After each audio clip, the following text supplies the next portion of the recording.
Hello, everybody. Welcome to my studio. My name is Mel of Paint with Mel, and I'm very excited that you're here to paint with me today. We are going to be working on this wooden plaque that has the honeycomb pattern and the sweet little bee. I like to call it the busy bee. And bees are busy, right? They're busy feeding us by pollinating the planet. And my name is Melissa, which actually means honeybee. And ironically, I am deathly allergic to bees. But I've always been fascinated with them. And I love the symmetry of honeycomb. It really appeals to that type A part of my personality.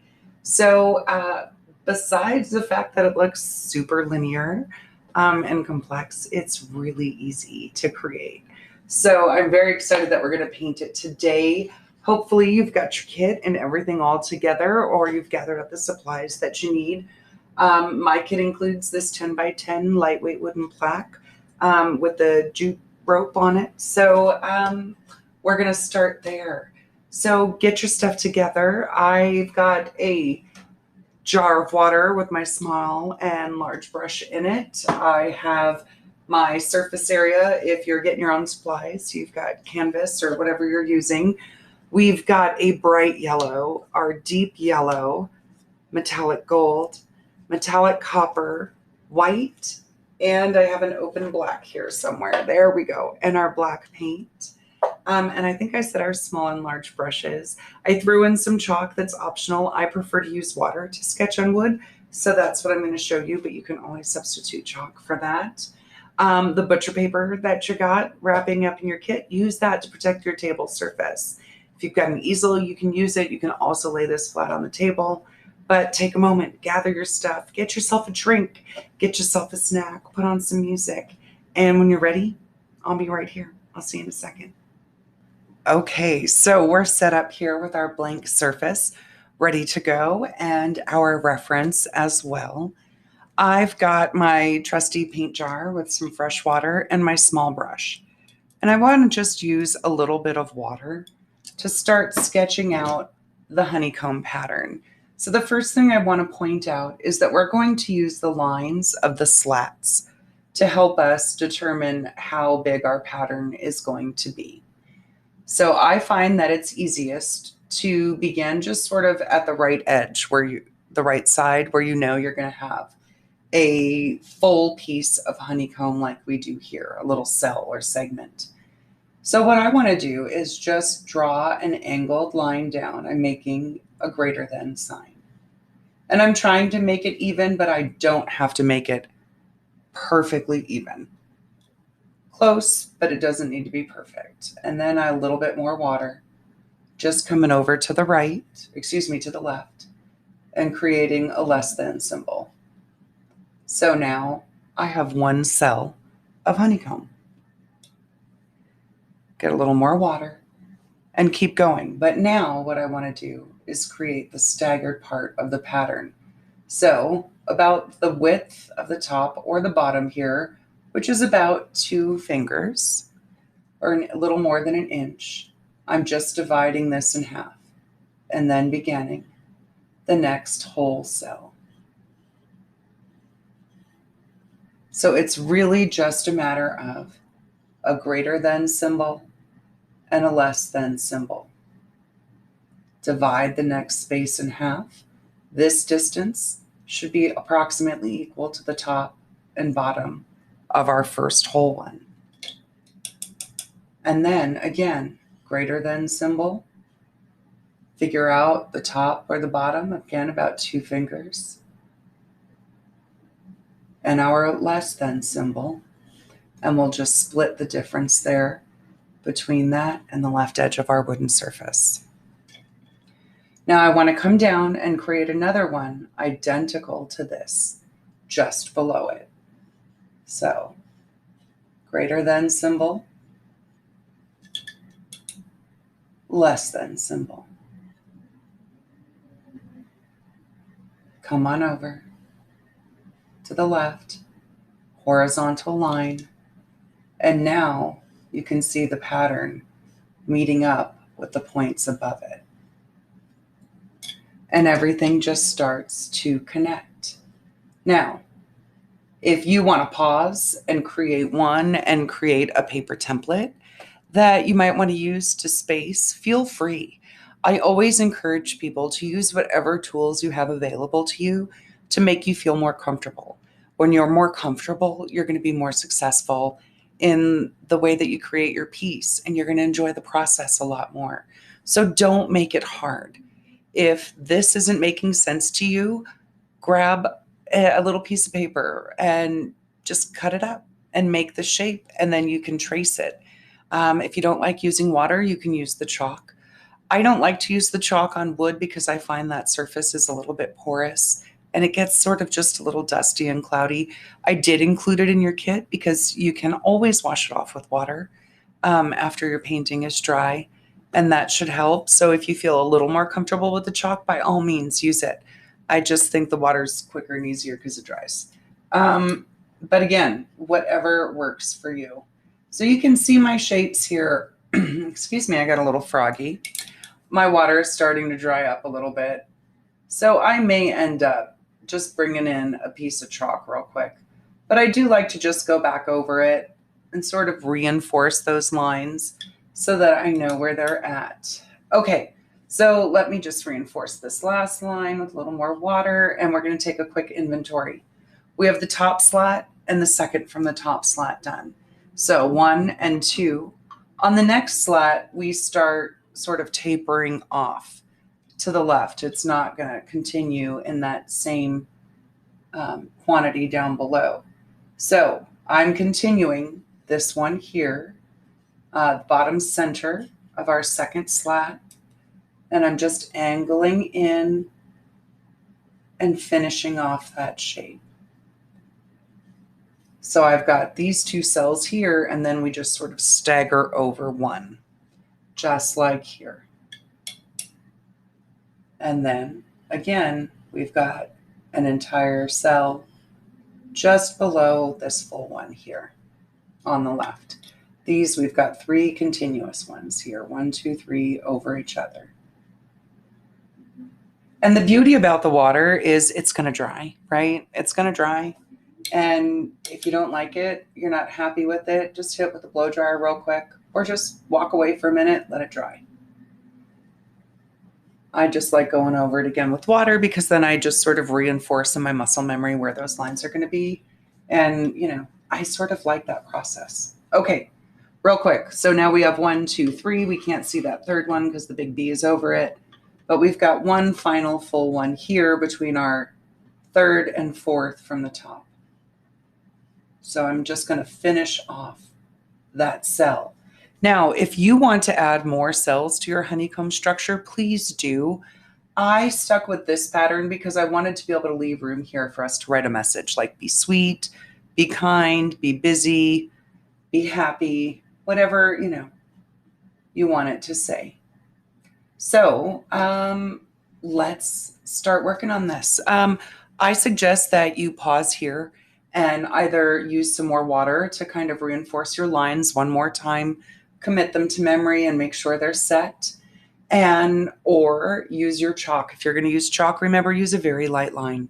We'll be able to paint over most of it, but that dust residue can give you a little bit of trouble from time to time. I am going to get my paint palette set. And to do that, I am going to take my paint packets and just snip open the end here. Just a tiny little corner like some soy sauce. Don't rip it. They're not perforated. Use a scissor and just cut it right there along that little tippy bit of the corner. And get yourself a palette. I've included a paper plate in your kit like this, or you can use a leftover takeout container. The lid makes a great palette, and then you can store all your paint packets down below. So pause, take a moment to get your line set. I'm going to reinforce mine. I think I'm going to use some chalk just so I don't have to worry about them drying while I'm showing you the painting. I'm going to get about a nickel size amount of each color here on my paint palette. And when you're ready, just come on back. I'll be here. Cheers. We're back. And I have my paint palette all set up here. I really didn't do it in any particular order. Let me get it in frame. Okay. So I've got a little more than an equal-sized amount of black, white, that orangish yellow, our bright yellow, our metallic copper, and our metallic gold. I also have an old rag that I'm going to use to dry my paintbrush. And of course, as introduced earlier, my jar of water with my small and large paintbrush. So I'm going to take my large brush out of the water. And when I do, I like to just sort of gently drag those bristles along the edge to squeegee out any excess water. And I'm going to come over. We're going to start working on our cells here. That's what I'm going to call them, the honeycomb cells. We're going to start working on the right side, which is the darker toned side. So for that, I want to use a couple of things. First, I want to make a brown. So to do that, I'm going to take just a small scoop of copper and move it over. You can see it's just a little bit more than a dime or a pea. And then I'm going to grab a tiny bit of black and stir that in. And you're going to start to get a very luscious, shimmery brown. And that's the first color that we want. Now your paintbrush is going to have a lot of paint in it. So go ahead and push on it and just kind of roll it about, and it'll twist those bristles like a mop. And that'll get that extra paint out. We want to leave it in a small puddle so we have more room to mix. But more importantly, we're not painting our plate. So I'm just going to dunk my brush in some water, and I'm not going to drag those bristles across the edge. I want to bring some of that water over and work it in right here to my paint. I don't want it to get drippy, but I want it to get just a little bit thinner and creamier. You can see I'm holding my plate up, and if it starts to run, I'll know that it's getting too thin. But I'm pretty happy with that color. You can see it's a nice sort of rich brown there, chocolatey tone. So I'm just going to start over here on the right edge, just going over that right line of chalk. And I'm just going the width of my brush. And my chalk line's disappearing there. You're just going to have to trust me on that. And I'm going to paint about half of that honeycomb section in. And the color is very similar to the wood. That's okay. We're going to jazz it up with the next coat. But for now, we really just want to start building some layers to create that depth of color. Really start to build that up. This line down the middle doesn't need to be even, don't care. And I'm just going to keep working my way through, trying to keep my hand out of your point of view. If some chalk line remains, don't worry about it. We've got other layers to go, and we can always wash it off when our painting is done. I do like to just take the time to get in this little cranny here in between that slat. And that's the beauty about doing this at home. You can pause at any point and just take your time. So we're just painting in the right side of each little honeycomb cell. Sort of smudging, that's a real word, right? Smushing it toward, I think I combined smushing and smudging. Just working a little more water into my paint to get it to last. I don't really want to mix more because I'm going to mix more for the next layer. But wood is so thirsty, which is why we're putting so much water into this first layer. It'll give the wood something to drink and sort of satiate it so it doesn't soak up as much of the next or subsequent layers.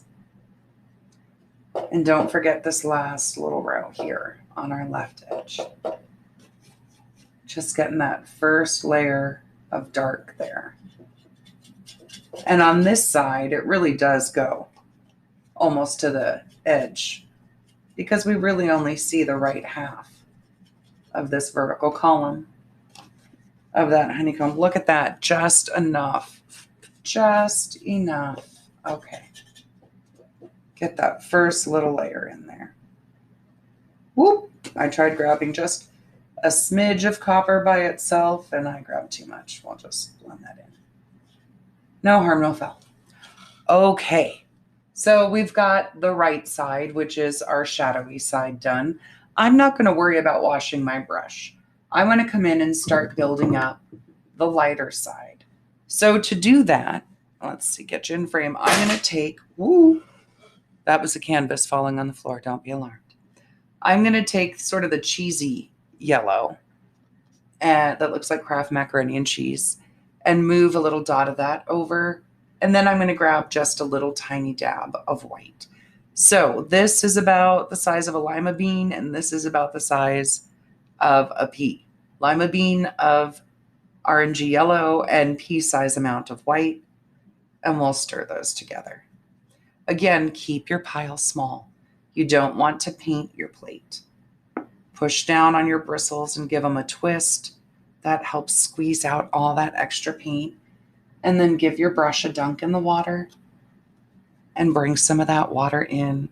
It's okay if it changes the color a little bit, or we don't really see this layer in the final one. Just get it a little creamy, a little inky. And we're going to come over and start working on that left side. So when you hold the brush along the line you want to create, and in this case, I'm at an angle, I'm using the skinny edge of the brush on an angle. And that way I can control where that line is. I'm also holding my brush fairly close to where the handle meets the metal. When I'm way back here, I'm going to get very loose lines with some grace and movement. I want this to be fairly structured. So I've got a tighter grip on it so I get a little bit better control. So once I put that line in, I just start pulling and letting some of this overlap. And you're going to see that wood drinking that paint up right away. And that's okay. It's absolutely all right. We want it to. It'll make the next layer better. Grab a little bit more. I feel like I have a lot in my brush, so I'm just kind of trying to squeegee that out. You can see some of that copper coming in. Just a little bit more water. And here we go again. Now remember, at any point, just pause. If you have to take a phone call, if you have to help a kid, if you have to walk the dog, whatever, you just need to catch up. Take your time. You're at home. Do this your way. I'll still be here. I'm on video.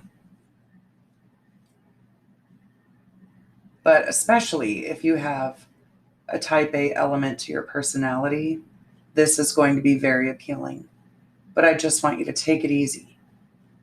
You don't have to bust out a straight edge to do every line. We're going to go over them rather loosely and incorrectly on purpose with some white highlight at the end so that if any line has a deviation, your eye won't be drawn immediately to it. Okay, here we go. We're just going to keep working our way through. And I'm trying to get in here into these little crevices in between the slats. In some parts, I'm coming over a little more than half, and others not quite. I don't want these lines to be perfectly divided. You want them to be a little bit loose-edged and messy. And when we come through in the next layer, let me show you. I actually like to use my finger to smudge that out, and it blends. Blends just a little bit. We'll blend in the next layer. Okay, here we go. Next one. All right. I wonder what you're listening to. I'm not allowed to listen to music in Facebook videos or YouTube videos unless I own the rights to the music. And I don't have that kind of money for production. So you just have to listen to me jibber jabber.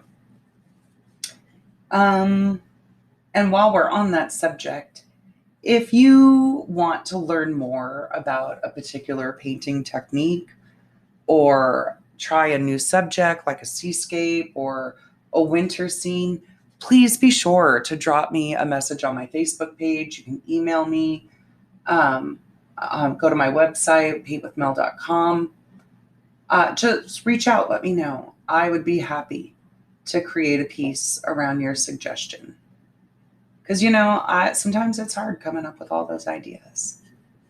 So here we go. I'm just working my way through, trying to keep my hand from blocking your view. So I'm using that weird little awkward stroke, but I'll smooth it out with a pull. And again, Just a gentle reminder, every once in a while, get a little dip in that water. This wood is thirsty, and this left side is virgin territory. So we want to give it a drink. I did try a couple of different things. I tried soaking the piece overnight, sort of like you would soak barbecue skewers, wooden ones, before you use them on an open flame. I said that the wood would soak it up and it would be easier to paint on. But then I don't know how long this is going to be sitting, what your environment is like. So that really didn't work. So that's why I decided we're just doing this first layer with a lot of water and giving this wood something to drink. That will solve for it. All right, so we have our full columns here. Dark side done, light side done. When we get to the left, our dark side is on the right, and we're really only seeing the right side of that vertical column of honeycomb cells. But I do want to come in from that left edge just a little bit with a few quick hits of that yellow.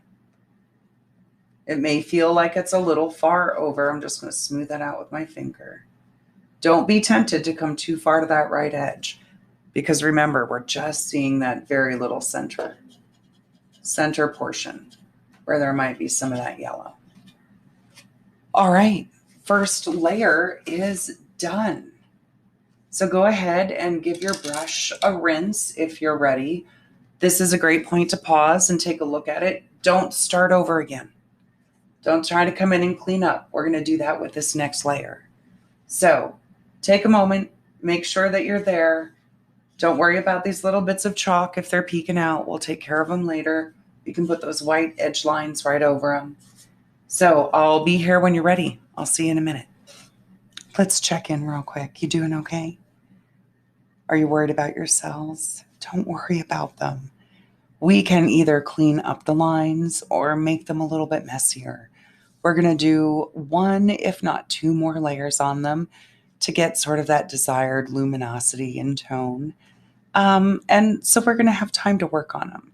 And this is a good opportunity for a quick painting lesson that has nothing to do with the technique that we use on the canvas. And it's more about how we view our piece and how we view ourselves.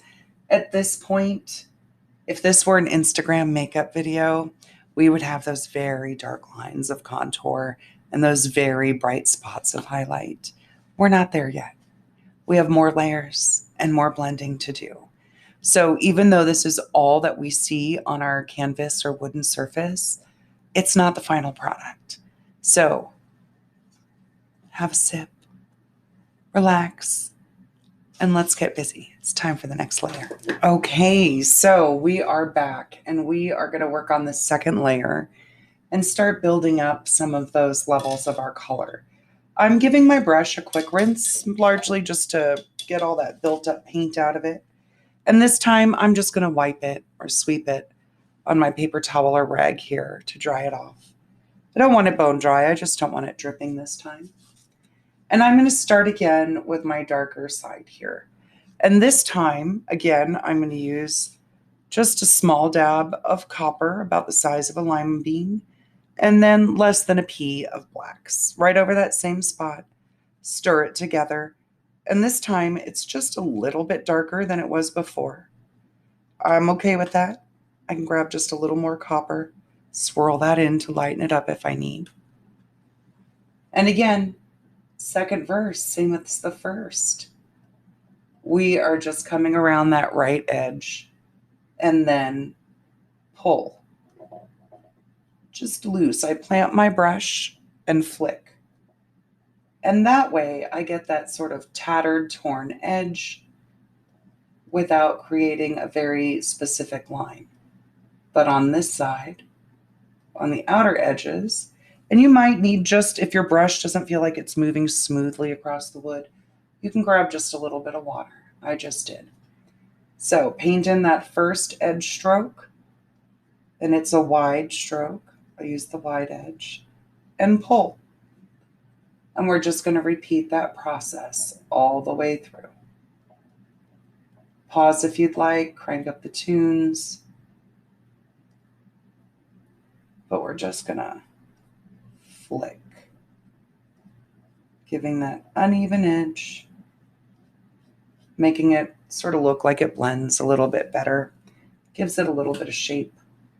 I try to make the top and bottom section come out a little further and the center a little less. I didn't really do that on this one, but I can account for that when I add the light.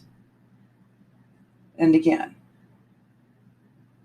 well, a little bit further than I meant to go there.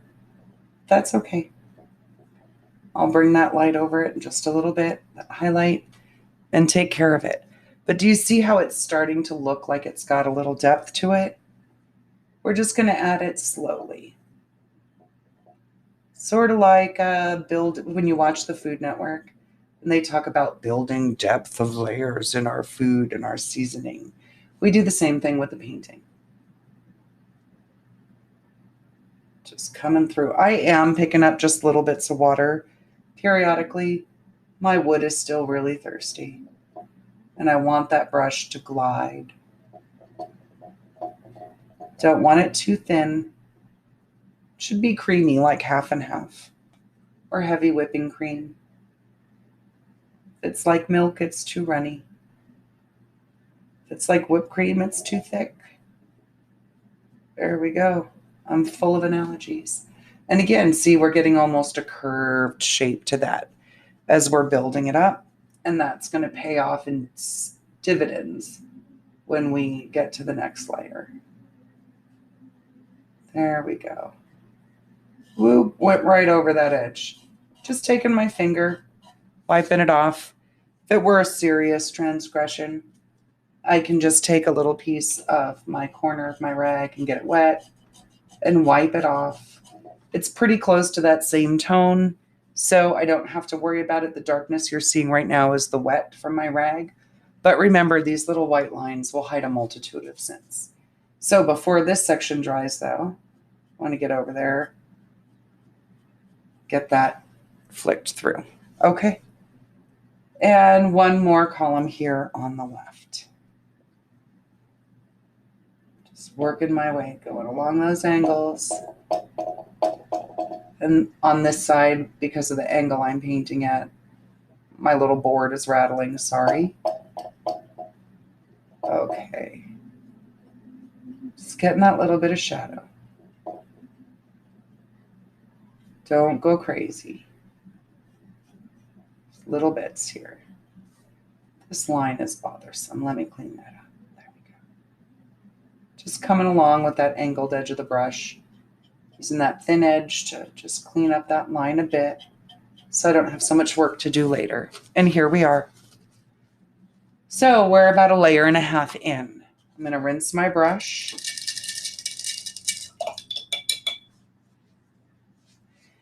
And this time I'm going to grab the orangey yellow, that deep yellow, some of my bright lemony yellow, equal parts, about the size of a lima bean each, and then a tiny dab of white.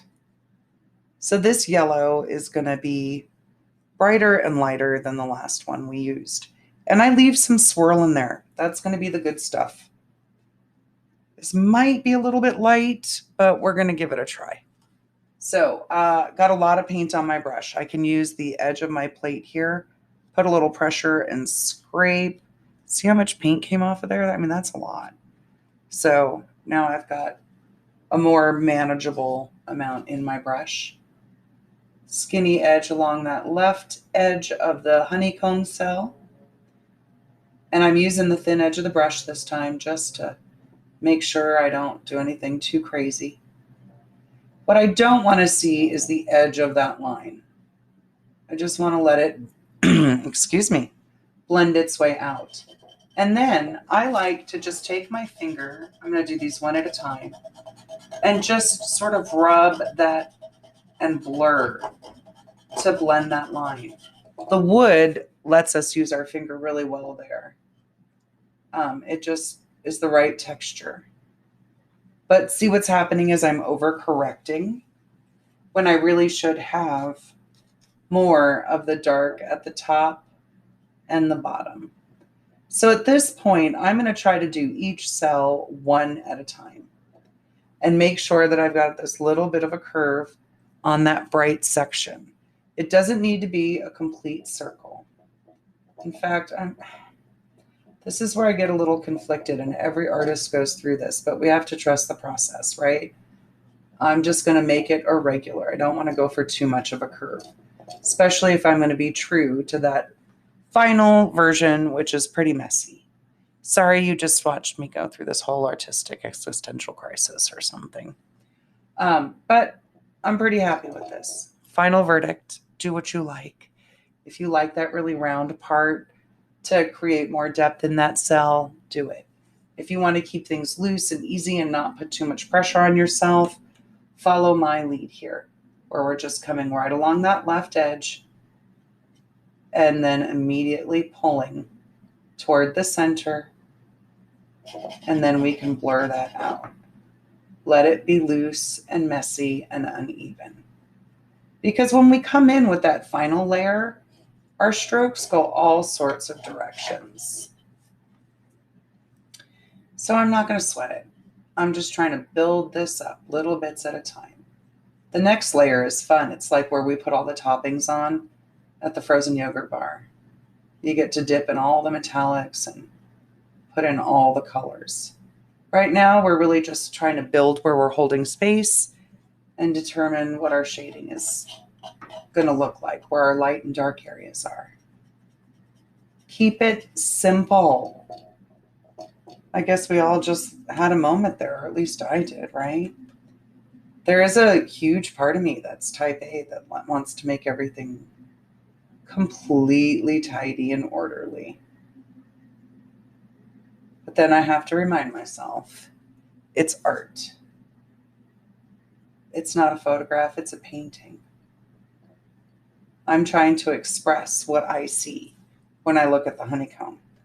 I'm not trying to create a perfect reproduction.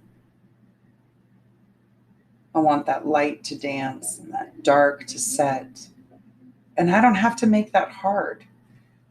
The more I think about it, the harder it becomes.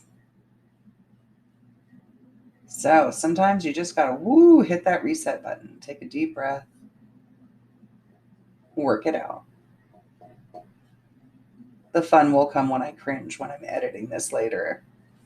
And I have to hear myself go through that. You know what I'm saying? Okay, here we go.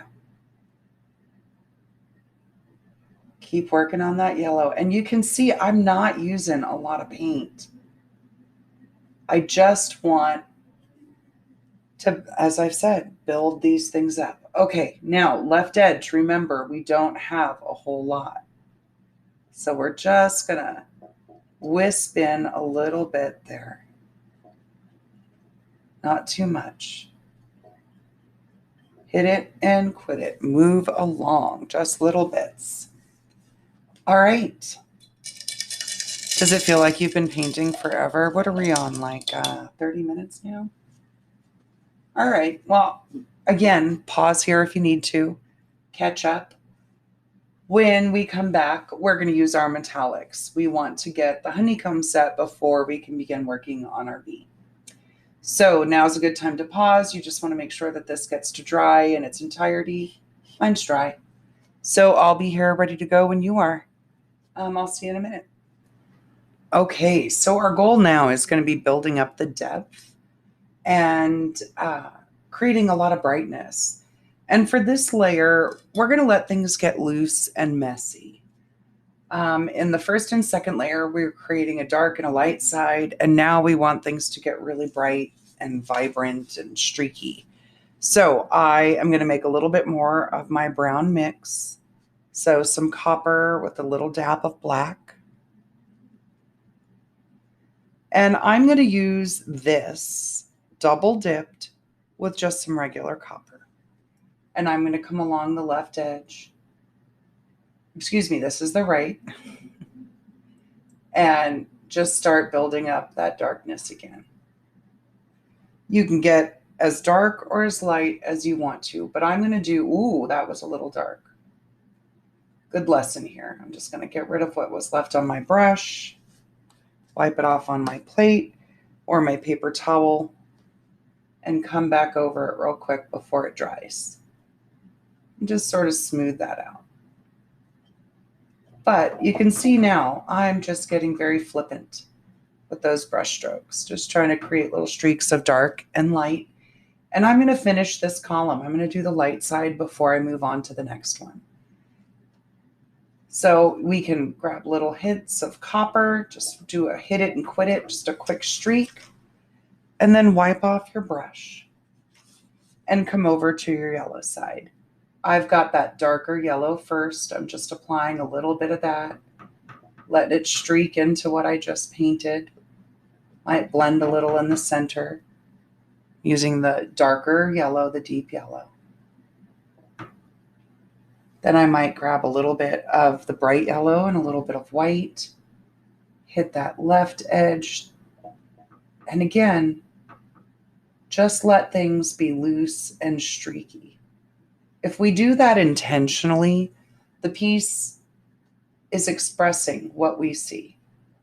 We're not having to worry about trying to do something that's photorealistic. We're just saying, hey, this is what I see. And now I'm going to grab a little bit of gold, wiped off my brush, and I'm just streaking a little bit of gold in. Loose and messy. It's okay. We're going to put clean lines in a little bit, or pretty clean lines. So we're just trying to build up here. And I just keep wiping off my brush and grabbing little streaks, copper or gold, until I'm happy with it. I'm pretty happy with that. So wiping off my brush, rinse, lather, repeat, my friends. I'm grabbing a little of my copper and black brown mix, a little bit of copper, right side. Build up some of that depth one more time. Coming in along that dark side, which we've set as the right. Things are getting a little messy. I'm okay with it. If you want everything neat and tidy, pause. Take your time. By all means, blend until you are content. This is your art, your way. That's why we're on video, so you can take as long as you need. So a little more copper there on that side. Wiping off my brush. Going back to that dark yellow. Coming in from the opposite side on the left. Pull and streak.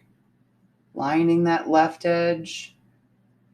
And then letting it pull and streak and blend. Loose, messy strokes. If I'm messy on purpose, you can tell that I'm just giving you my impression of what this honeycomb is, not a photorealistic copy. Wiping off my brush, grabbing a little bit of the bright yellow and the white, hitting that left side. Loose and messy. Letting everything get kind of funky. Oh, look at how bright that is. How awesome. Let's put some of that over here.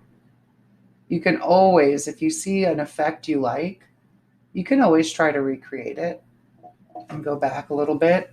I try not to do that too much because I find that when I do, I overwork things, but I really am digging those little bright hits of white. So I'll come in and add just a little bit in some of these other spots that I've already done.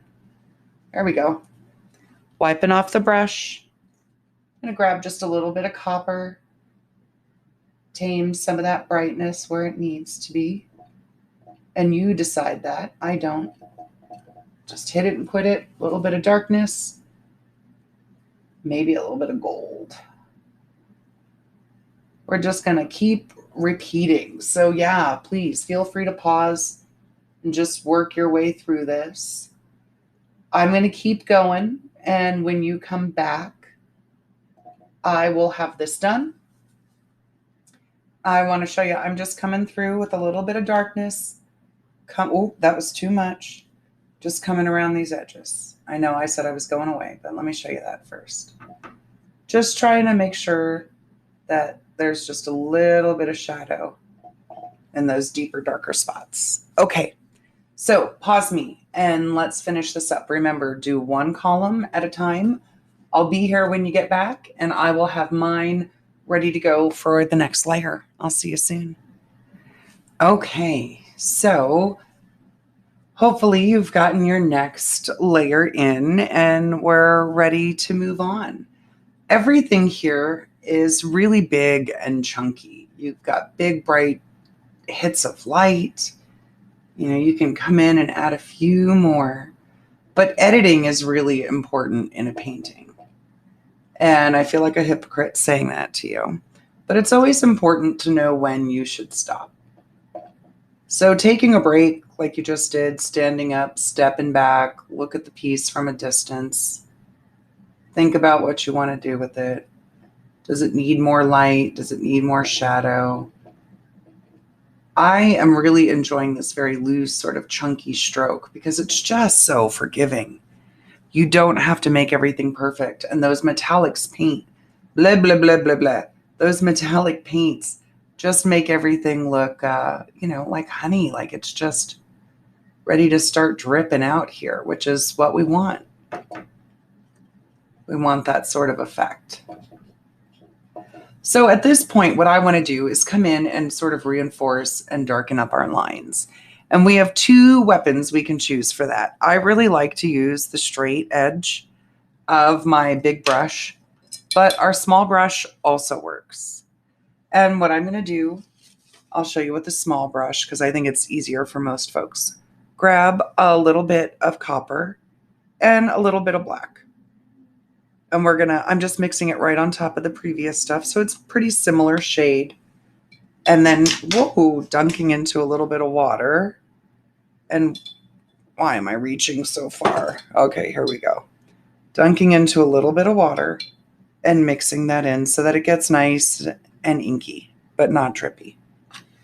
And all I'm going to do is just come along and do a very imperfect outline. I'm just coming along and hitting those edges. I'm not trying to make everything connect perfectly. I'm not trying to make totally complete perfect lines. That one got a little thick. The whole goal is to just deepen up those shadows a tiny touch. And we're going to put some white over them later. So we just want to get these on now and let them dry. And it may look a little awkward and funky until we put the highlight on. It's okay. Paintings go through awkward phases just like we did and just like your children did. I mean, everybody had an awkward phase somewhere in puberty or adolescence, and that's where our painting is right now. Puberty or adolescence, it's just a little awkward. All right, that's enough of that. So dropping that small brush in the water, getting a clean, dry, big brush. My next goal is to just randomly put some copper and gold around this outer section. Now, if you really appreciate that raw wood, pause and omit this section. You can come back and join me when we start the bee again in a minute. But I'm just going to put a little bit of copper, grab some right here, and just start streaking. It looks really bright right now, but as it starts to dry, it's going to fade. And I just sort of smudge it in so that it gets a little rustic looking and a little worn and weathered. I don't want anything to be even. Do the same thing with the gold. Didn't even clean my brush. Just grab a little bit of gold, streak it, and then give it a little smushing. I don't want to see any clean edges or lines. I want everything to just sort of be messy and fade. It's like plays into that whole luscious, drippy honey ready to go there. Remember, it doesn't have to be a solid covering.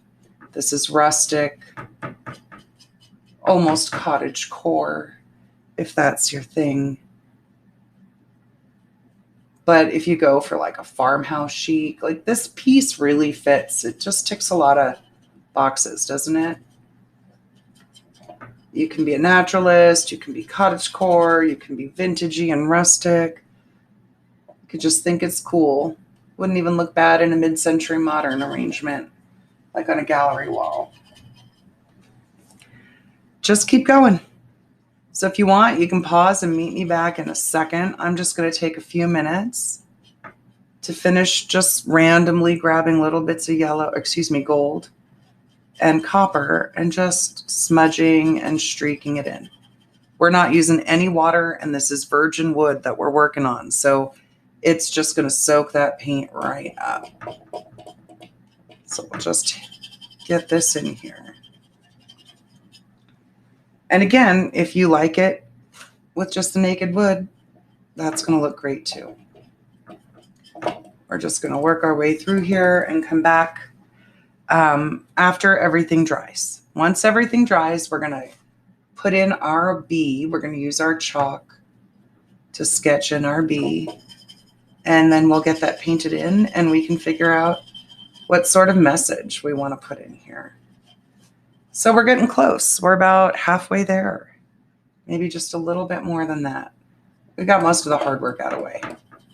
The hard work was building up those layers in that honeycomb, right? Okay. All right. So that's pretty good. If I keep playing with this, I'm just going to end up with a lot of layers, or everything blending and getting really thick. So I'm just going to choose to go through real quick, hit it with a little bit of streakiness here so that it's bold and bright, kind of funky. There we go. So now let's let it dry. Once it dries completely, we can come back in. We're going to start working on our bee.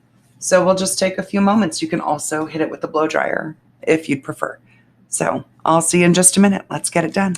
Okay, we are back, and our next order of business is to put our bee right here, or wherever you choose. You can put it up over the honeycomb. Like if there's a section you're not particularly proud of, your bee will hide a multitude of sin. But I'm going to set mine up sort of between most of it's going to be on this second from the bottom slat here, right in this little section here. And that way I can write some sort of message or sentiment over on the right side. So I have got my piece of chalk, and I'm going to sketch in my bee first. My paint is dry, so I'll be able to sketch this in. I want the body of the bee to be about as tall as this slat of wood. And I'm going to angle it across this honeycomb cell. So to start, I'm going to draw an oval. And I'm using a very light line so that I can clean it up if I need to.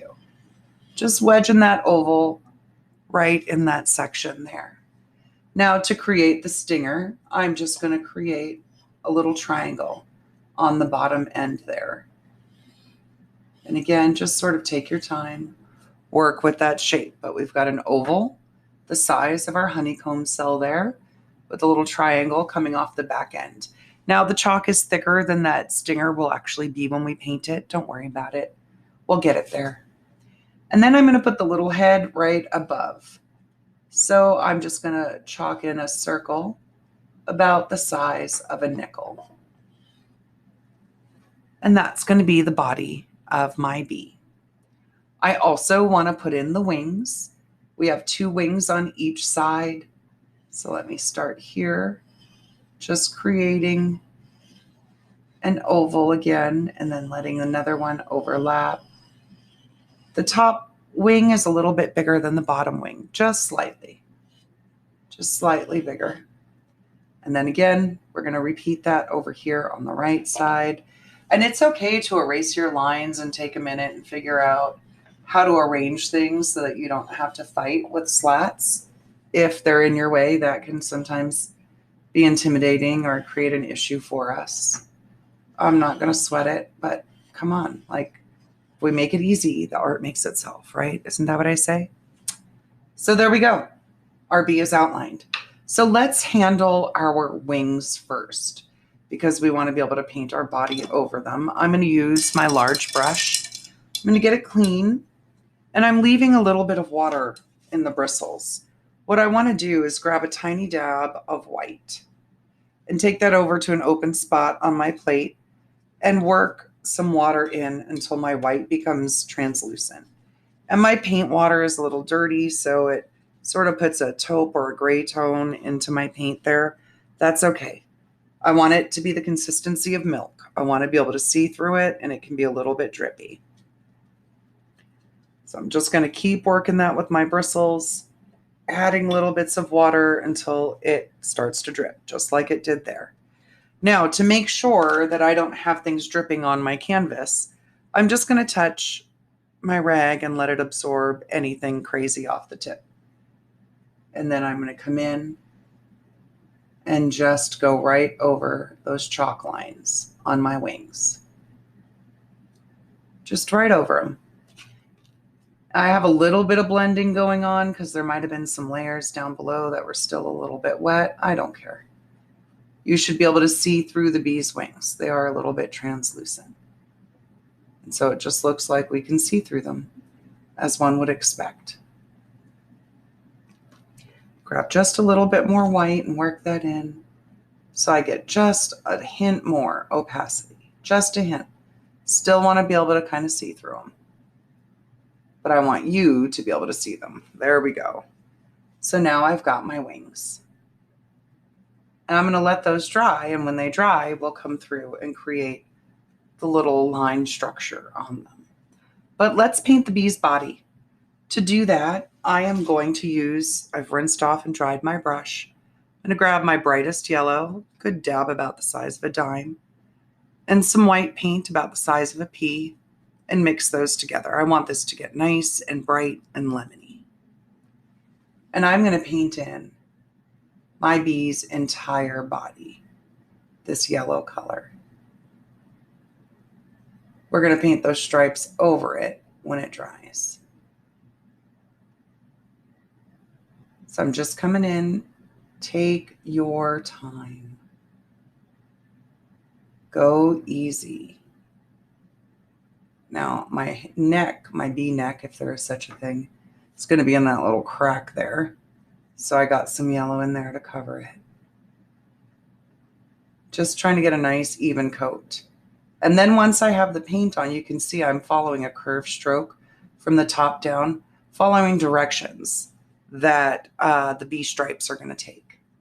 And that way I just start sort of painting everything in a consistent whoop fashion. And that will help me later on. All right, bee body. We got to let that dry. So we're not going to mess with that too much. Now we can come over here and figure out what you want to say. Do you want to tell people to be kind? Do you want to tell them to be sweet? I think I'm going to go with be sweet. So I'm going to take my chalk and just come in and sketch in how I want my words to look. Now, I always say using your own handwriting is the best way to personalize a piece, but pick what you want to do. I have written B, B-E-E, sweet, and just sort of dangled off a little line there. To paint that in, I'm just going to use my small brush and a tiny bit of water and work that water into the edge of the yellow paint. White paint. Now for this step, you may want to lay, if it's not already flat, you may want to lay your surface flat. I'm just going to choke up on the bat, hold my brush much more like a pencil, and get in nice and close. And start painting over my chalk.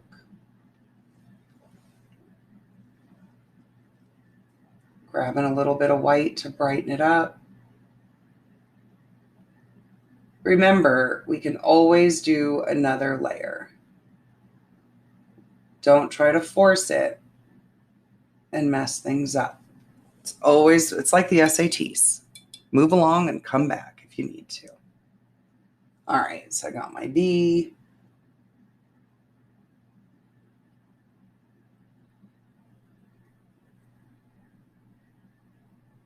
Oops, sorry, I was concentrating there. And I think I caught myself holding my breath. Do you do that when you concentrate? Do you hold your breath? Remember, let's not get serious. Let's take a sip. Cheers. and just have some fun. Even I catch myself getting a little too serious sometimes. All right, I'm going to put in my bee sweet, the sweet part. Let's see. Again, I don't want to try to force this because if I try to make that letter perfect, I'm going to screw it up. So I'm going to let it dry and move back, or come back, move along. I'm not going over the chalk exactly. You can see I'm really starting to leave that chalk line behind. But that's the whole goal, is it's just there as a guide. And I trust the process. And as that brush is moving, I just let it go. Bob Ross has me. He's watching. All right. So we're going to let that dry. Good enough. That first layer is in. All right. So I'm going to rinse off that small brush. I want to use it. So I've got this cleaned and dried. Go ahead, and if you need to, pause and get your letters done. Remember, one layer, let it be thin. When it dries, we'll come back and hit it with some clean, bright white. Chef's kiss. It'll be perfect. Okay, but we're going to work on the bee. So when you're ready, I'm here. Let's do it. All right. Small brush, clean and dry. Going to grab some black paint. First thing I'm going to do is just come in and put in my bee's head. And I'm painting that in all black. Now, this little section here in that little slat can get a little tricky. So take your time with it. And don't mess with the edge too much, because the more you mess with that edge, the funkier things are going to get, and the bigger the bee's head is going to get. All right. Good enough. I've got that weird little bit of yellow, but we'll deal with that in a minute. All right. Curve. Okay, good. So more black, and I'm going to come in and create my curved lines. So I'm going to start on the left and curve to the right. They are not complete strokes. I don't want them to be yet. And I want about 3, so I'm going to space those out so they can grow just a little bit. And this is where you can take your time and line those up with the edge. We're going to outline the edge, so that will help. They get a little bit thicker. That curve gives the roundness to our bee's body. Right now, everything looks a little bit flat and weird. That's okay. We'll get there. But just take your time. You just want to put in these 3 curved lines, and then we'll add the stinger booty. So go ahead and pause. Continue getting your lines in, and I will be right back. Okay, so I just took a moment and cleaned up my edges. Hopefully you're there as well. What I want to do now is start working on the outlining of the wings and the outlining of the body and the antenna and putting in the little tail. But my brush is really loaded with a lot of paint and a lot of water, so I'm just going to rinse it out. And when I dry it, I like to grab the tips of the bristles and just give them a little twist. I want to try to bring this back. I'm trying to get that in focus for you. Can you see? Into a little point. And then I can just get a very tiny bit of some black paint right on the tip of the bristle. And I'm going to use this to outline my bee. I'm also going to use it to outline the wings. So let's start there. We're just going to start on one side and work our way over. The top wing is going to be overlapping the bottom one. So I'm actually going to outline that one first. And I'm not trying to make a perfect outline. I'm not even exactly on the very edge of the wing. And you can see I let that line wiggle just a little bit. If I do that intentionally, the final product has an overall look in which those lines make sense. Those sketchy lines are going to happen. And I can make myself crazy trying to make them perfect, or I can embrace them and use them as part of the overall aesthetic. I'm choosing the latter. So, top one is outlined, come in, and outline the remaining part we can see of that bottom one. Don't want to mess with it too much. Just little sketchy outline. And then I'm going to put in the little veining. So it's like if you're making a leaf. I just draw a sketchy line down the middle of each of those wings, and then little wiggly lines that are not symmetrical or mirrored. Just putting in little squiggly lines so that it looks like that lacy structure of a bee wing. Just a few little easy lines.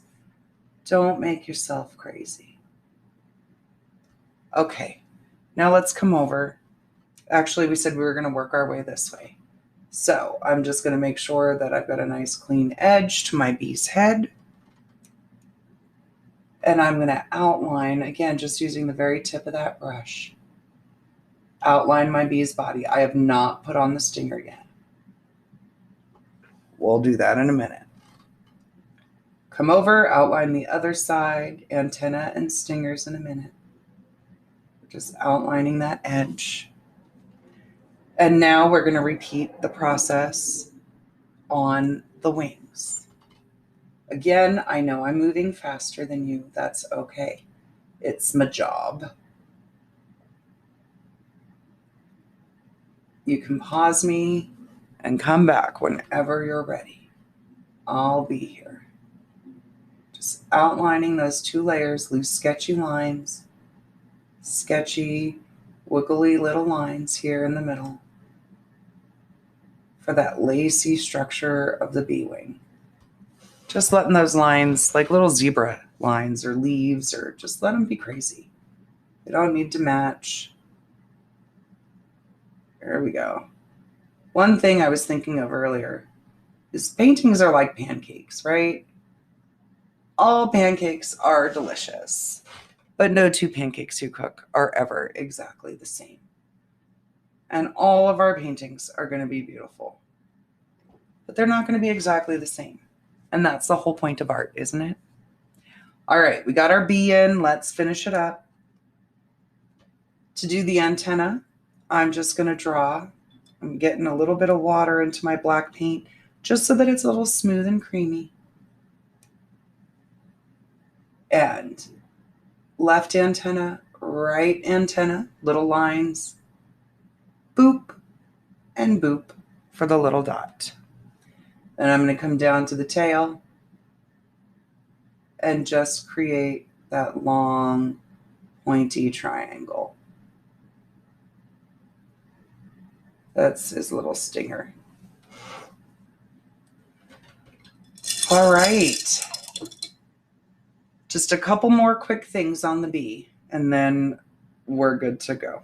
Okay, so we've outlined our bee. We added our antenna and our tail, and I took a little bit of gold and just came along the left edge. I had recorded it, but for some reason my camera lost its mind, so I'm just going to come in and give you the lowdown again. A little bit of gold along the left side, and just let it sort of fade and be messy and blend away as it comes toward the center.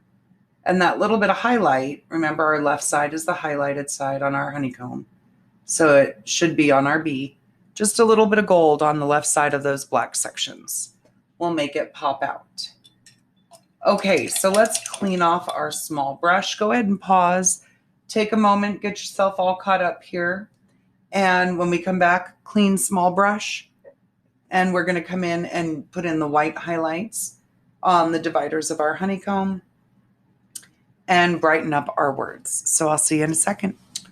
All right, final step. We are going to come in and start adding these little white highlights that we have in between our little cells of honeycomb. And I'm just going to brighten up my words here. So small brush, some white paint. And I don't want these lines on my cells to be perfect. So I'm just going to do quick little streaky lines. I don't want to cover the whole thing perfectly. We just want to hit little bits of highlight. So I'm coming down the edges first.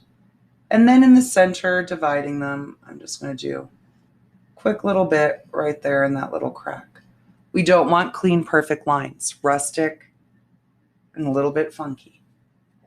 And we're going to repeat that for each of these columns. So now I just have to do the left edge. The B's in the way there. Get that little bit on the right. So very imperfect, loose lines. If you are a little type A and it's killing you to make an imperfect line, take a drink. That should help. That's what I do. All right. Almost there. Just a couple more. Our B is covering up some of that section. That's okay. Less work for us. All right. So now our honeycomb are highlighted. Take a moment. Get yourself there. I'm going to go ahead and start the B suite as soon as you get back. All right. So we are going to come in. All right. Let's come in and finish up our words. I've got my small brush and some clean white paint. I am working just a little touch of water into the paint. A little bit of water is helpful with acrylic paint. We want it to be less like pudding and more like heavy cream. And I'm going to come in and just go over what I've already written. Just using my pinky here like a kickstand so I don't rest my hand on the surface. If you've got it lying flat, it's probably a lot easier that way. But just bringing a little bit more white to brighten this up. I got the B with the 2 E's for the B suite. Put a little flair. Now, if you're super type A and you just can't bear the idea of putting the paint and writing the words, get one of your friends with a Cricut to cut it out of vinyl for you and you can put it on. Or you can buy a paint pen. Or you can leave no message there. Put another B. It's entirely up to you. But I'm just adding it there as an option for you. All right. B sweet. A little hint of white. Just a tiny little hit right here on that left edge of the B. So it's got a little bit. And that's it, you guys. I am going to let this dry. And when it's completely dry, I recommend sealing it. First, wipe it down with a wet cloth. You want to get any of that extra chalk or any residue that's on there off. Then, you can get really serious. You can cover this with resin, but like that involves safety equipment and the measuring and a lot of work. So my favorite methods for sealing this is just get a can of clear acrylic spray paint, take it outside on a windy day or when it's not windy, spray it down, quick and easy. The other option is Mod Podge. Let it dry completely for a few days. Get your big brush out or get a sponge brush. You can get them at the dollar store and then just paint some Mod Podge on it. When it goes on, it'll be cloudy, but when it dries, it'll give you a really nice shine and a really nice luster. So let's see. Let's pull this over. There you go. You see all of those layers and all of that depth and dimension. This guy is so fantastic. I love this painting. And I already want to paint a companion piece. I have more. I've got a lot of these little square palettes. So I'm going to design some daisies, I think, to go with this bee. What do you think? Drop a comment down below. Let me know. And I hope you really had a good time. I did. It was a lot of fun. There you have it. Our busy bee. Come on. How sweet. Look at the shimmer on that thing in the light. And then when you look at it dead on, you get all those bright hits of white and that deep shadow. I love metallic paint. I'm telling you, it's like the umami of paint. It just creates such luster. And on this rustic wood, chef's kiss. So I hope you guys had a lot of fun with this. I had a good time designing it and painting it with you. I'm going to create a companion piece with some daisies. I just think that would be really fun. And as always, if there's anything that you'd like to paint, drop me a comment on any of my social media. and have fun painting. Remember, it's about putting some paint on the wood or on the canvas and getting your hands a little bit dirty. The product will take care of itself. Make it simple and make it easy. And the art, it just creates itself. So I will see you guys next time. Thanks so much for painting with me. Take care. Be well.